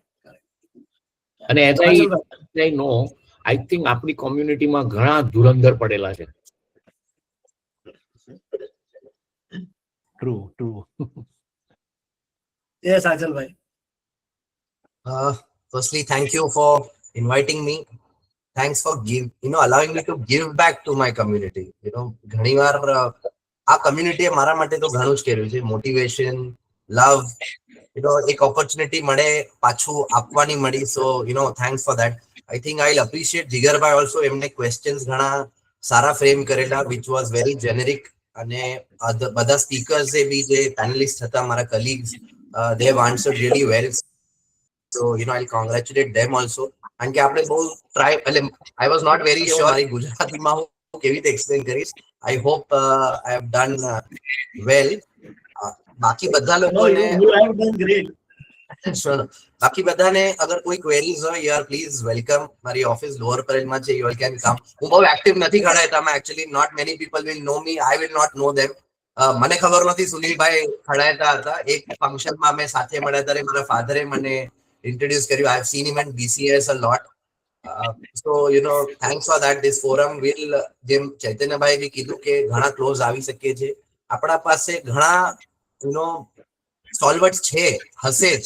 It is just that we'll have to come together on a platform like this, maybe regularly, and share our experience. So thank you everyone for having me. Thank you, Achalbhai. Yes, Akash. Yes, thank you everyone. Thanks Jigar for inviting me to this forum. And બધા organizers community efforts દેખાઈ રહ્યા છે. First time તમે કીધું કે online session છે પણ ઘણું સ્મૂથલી ગયું. ઇટ ડઝન્ટ લુક લાઈક કે ફર્સ્ટ ટાઈમ કર્યું છે. So thank you, and it's good enough to be a part of this expert panelist. Thank you. I think Vinitbhai raise hand કર્યો છે. કેતુલભાઈ, Yes. વિનીતભાઈ ને તમે કોહોર્ટ બનાવી. Yeah, Achalbhai. I just want to thank Yogesh bhai here. Honestly, I was not aware of this forum. Yogesh bhai just gave me a call કે આવું કંઈક અમે કરી રહ્યા છે, will you be able to join? And when he said Khadaita, I was instantly yes, irrespective of date or time. So I want to thank Yogesh bhai. Yogesh bhai ne personally ઓળખું છું આટલા ટાઈમથી. I want to really thank him to get me this opportunity to come here and share my thought. On that front, I must acknowledge all the panelists, 4 panelists, કે અમે લોકોએ એમને એકવાર rich out કર્યું and everyone said yes. કોઈએ પણ એમને કે હું આ ટાઈમ પર છું નથી, આમ જ જોઈએ છે, એવું કંઈ નહીં. So it has been a complete breeze, so to say, to work with everyone. So thanks a lot for your cooperation, Achal bhai. Thanks a lot to everyone for taking out time. મારે કેવું છે, જીગર અમારા જીગરભાઈ અને જિગ્નેશભાઈ અને કેતુલભાઈ જે મહેનત કરી છે અને આપણા જે ચારે પેનલિસ્ટ મેં કીધું તેમ આપણા ખડાયતાઓ માટે અને ખડાયતાઓથી જ બધું ચાલી રહ્યું છે અને ચારે ચારે આપણા ખડાયતાઓ સીએ છે જેને આજે આપણો આટલો ટાઈમ આપ્યો, રિયલમાં એપ્રિશિએટેડ. બહુ થેન્ક યુ એની માટે. Thanks. Yeah, Vinit bhai, you were saying something. મારે એક ક્વેશ્ચન હતો. I M a VCFO on salon. એક સલૂન ચેનલ ઓફ સલૂન છે, એમાં હું VCFO એક્ટિવિટી કરું છું. મારે એક ક્વેશ્ચન છે કે 22 સપ્ટેમ્બર પછી જે રેટ ચેન્જ આવ્યો, જે અમારે સલૂનમાં 12 ને 18% હતું પહેલા, તો હવે 5% વિધાઉટ ITC આવી ગયું છે. તો અમે પ્રોડક્ટ્સ પર ને એ હિસાબે તમે કરીએ જ છીએ. તો જે અમારી કોમન સર્વિસીસ છે ઘણી બધી, કે મારી જેમ ઓડિટ ફીસ છે કે પછી મારે કેપેક્સ કરવાનું હોય છે હરેક સલૂનમાં, તો એ મારે કેપેક્સ ને રિવર્સલ આવે, તે મારે રિવર્સલ કેવી રીતે કરવાનું અને કયા બેઝ પર કરવાનું? અને મારે મહારાષ્ટ્રમાં 22 સલૂન સ્ટોર્સ છે અને GST નંબર એક જ છે, બાકી અલગ અધર સ્ટેટમાં અલગ અલગ છે. બરાબર. એટલે હવે આમાં વિનીતભાઈ જેમ તમે કીધું એમ આપણે GST રેટ 5% કરવામાં આવ્યો છે સલૂન સર્વિસીસ ઉપર, પણ એ પ્રોડક્ટ છે એના ઉપર કોઈ રિડક્શન ઓફ રેટ નથી. પરફેક્ટ. અને જે આપણે 5% છે GST રેટ ઓન સર્વિસીસ, એના ઉપર ITC નહીં મળે એવું પ્રાવધાન છે. એટલે જયારે આપણે આ બંને વસ્તુઓ ભેગી કરીએ ત્યારે આપણે આને કહીએ કે combination service provider, combination supplier, જે ક્રેડિટ એલિજિબલ પણ કામ કરી રહ્યો છે અને ક્રેડિટ નોટ એલિજિબલ કામ પણ કરી રહ્યો છે. એને કેવી રીતે ક્રેડિટ લેવું એનું ગાઈડન્સ એક રૂલમાં આપવામાં આવ્યું છે, રૂલ 42 કહેવામાં આવે છે એને. અને એમાં એમ કહેવામાં આવ્યું છે કે તમે જે કંઈ પણ તમારા ખર્ચા હોય, કાં તો તમે એને બધા ખર્ચાને અલગ અલગ બાયફર્કેટ કરો કે આ ખર્ચા મારા સર્વિસ પ્રત્યે ગયા છે, આ ખર્ચા મારા પ્રોડક્ટ પ્રત્યે ગયા છે. અને જે તમે એવી રીતના આઈડેન્ટિફાઈ કરી શકો, જેમ કે હવે તમે માની લો કે તમે અમુક પ્રોડક્ટ ખરીદી કરી અને એ જ પ્રોડક્ટ તમે વેચી રહ્યા છો, તો એમાં તમને ફૂલ ક્રેડિટ મળશે, એમાં કોઈ પ્રોબ્લેમ નથી. એનું એક અલગ એક બાસ્કેટ બનાવો કે જેમાં તમે એ કેલ્ક્યુલેશન રાખો કે આટલી વસ્તુઓ મેં ખાલી મારે પ્રોડક્ટ વેચવા માટે કરી છે, એમાં તમને ફૂલ ક્રેડિટ મળશે. એવી જ રીતના તમે અમુક ખર્ચા હશે જે તમે ખાલી સર્વિસ માટે કર્યા હશે, એ ખર્ચામાં તમને કોઈ ક્રેડિટ નહીં મળે. અને ઘણા બધા ખર્ચા કોમન હશે, જેમ કે તમારું જગ્યાનું ભાડું છે, એ કોમન ખર્ચો એમાંથી એ જ જગ્યામાંથી તમે માલ પણ વેચો છો અને એ જ જગ્યામાં તમે સર્વિસીસ પણ આપો છો. એટલે એ જે કોમન ખર્ચા છે એના માટે તમારે ટર્નઓવરના રેશિયોમાં તમારે ક્રેડિટ લેવાનું. જેટલું ટર્નઓવર તમારું પ્રોડક્ટનું છે એ પ્રમાણે તમારે એટલું ક્રેડિટ લેવાનું, ને જેટલું ટર્નઓવર તમારું સર્વિસીસનું છે એટલું ક્રેડિટ તમારે લેટ ગો કરવાનું. એટલે આ એક થોડીક લાંબી ને વર્કિંગ કરવા વાળી મેથડ છે, ઘણી વર્કિંગ એમાં માંગી લે છે, પણ કન્સેપ્ટ વાઇઝ આ રીતનું બ્રોડ પ્રોવિઝન છે. કારણ કે પ્લેસ ઓફ સર્વિસ નો જે કોન્સેપ્ટ આવી જાય એમાં રેન્ટ અને કેપેક્સ મારું પ્લેસ ઓફ સર્વિસમાં જ થયું છે, તો હું કોમનમાં ના લઈ શકું ને, તો મારે સલૂન ડિવર્સ કરવું પડશે ને? ના, કોમનમાં જ જશે. ઓકે. હવે રેન્ટ હોય તો rent will be A common, કારણ કે એ જ જગ્યાથી તમે માલ પણ વેચો છો.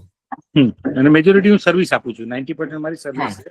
હા, તો એને તમને 10% જ ક્રેડિટ મળે તો પછી. Okay, so before I give to Ketulbhai now for official vote of thanks, I want to share one incident. એક લગનમાં એક ડોક્ટર અને એક ચાર્ટર્ડ એકાઉન્ટન્ટ મળ્યા. ડોક્ટર કે ચાર્ટર્ડ એકાઉન્ટન્ટ ને કે યાર હું ત્રાસી ગયો છું, કોઈ પણ લગનમાં જાઉં, કોઈ પણ ફંક્શનમાં જાઉં, આ લોકો બધા મારી પાસે એડવાઇસ લઈ લે કે મારે આ થયું છે શું કરવાનું, પેલું થયું છે શું કરવાનું, એ બધું એડવાઇસ લઈ કરે છે કે શું કરવાનું. તો સીએ કહે સિમ્પલ, તમારે એડવાઇસ આપી દેવાની અને બીજા દિવસે બિલ મોકલી દેવાનું, પછી એ લોકો સવાલ કરવાના બંધ કરશે. ડોક્ટરે કીધું આ સારો આઈડિયા છે. પછી ડોક્ટરે કીધું કે ચલો હવે આજે લગનમાં જેને પણ મને એડવાઇસ આપી છે કાલે હું એને બિલ મોકલીશ. તો બીજા દિવસે બિલ બનાવવા ગયો તો એની પહેલા એને એક ઈમેલ આવી ગયો જે સીએ એને બિલ મોકલી દીધું, પ્રોફેશનલ ફીસ ફોર કન્સલ્ટન્સી.